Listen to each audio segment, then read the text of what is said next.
సత్య సాక్షి అనుదిన మన్నా ద్వారా మీ అందరికీ శుభోదయం. నేటి యొక్క ఆదివారం ఆరాధన ఉదయం 10 గంటలకు పర్ల కుటుంబ పరిచయంలో ఉంటుంది.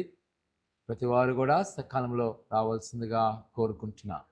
నేటి యొక్క వాగ్దానము యోబు గ్రంథము 22 అధ్యాయము 27 వచనం.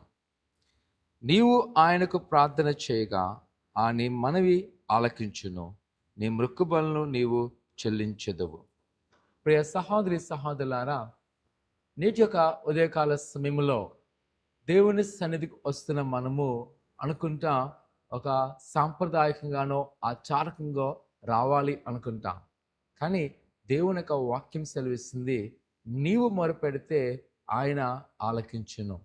దేవుని యొక్క మందిరానికి వెళ్తున్న మనము ఒక విషయాన్ని గ్రహించవలసింది ఏంటంటే, మనము దేవునితో సన్నిహితమైన సంబంధం కలుపుకోవడానికి మనము వెళ్తున్నాం. మనము అక్కడ ఏదైతే మొరపెడతామో, ఏదైతే ఆయన సన్నిధిలో చెప్పుతామో, ఆయన వాటిని ఆలకిస్తున్నాడు ప్రసంగమా. అందుకనే నువ్వు దేవుని యొక్క మందిరానికి లేదా దేవుని యొక్క సన్నిధిలో ప్రార్థన చేయవలసినది. ఒకవేళ ఈ దినాన కేవలము మొరపెట్టడమే కాదు, కానీ ఆయన మనము గణపరచాలి. ఎందుకనగా గత కాలం అంతా మన ఆరోగ్యాన్ని ఇచ్చున్నాడు, అనేకమైన అపాయాల నుంచి రక్షించున్నాడు.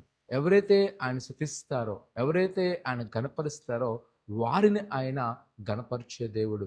కావున ఉదయకాల సమయంలో అనేకమైన పనుబాటుల్లో నువ్వు ఉండిపోకుండా నువ్వు దేవునితో మాట్లాడడానికి కానీ ఆయన సన్నిధికి వచ్చినట్లయితే, ఆయన సన్నిధిలో నువ్వు మొరపెట్టినట్లయితే ఆయన ఆలకించి నీ సమాధానం ఇస్తాడు.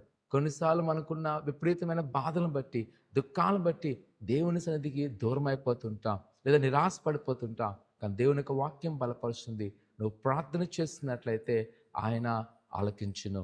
ఒకవేళ ఈరోజు దేవుని యొక్క సన్నిధికి నువ్వు వచ్చినప్పుడు నా ప్రసంగమా ఆయన స్తుతించు, ఆయన కనపరచు, ఆయన పట్ల గొప్ప కార్యం చేయను. ప్రార్థన చేసుకుందాం. పరిశుద్ధుడా ఘనమైన దేవా నీకు వందనాలు. నీ బిడ్డలు మీరు జ్ఞాపకం చేసుకోండి, నీ హస్తాల్లో భద్రపరచండి, నీ దైవాశీర్వాదముతో నింపండి. ఇగో మరుముఖ్యంగా నీ సన్నిధికి వచ్చి మొరపెడుతుండగా నీ గొప్ప కార్యములు చేయమంటుంది దేవా నీకు వందనాలు.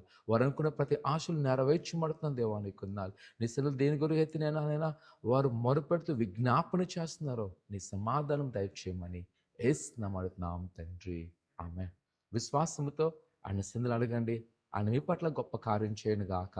ఆమేన్.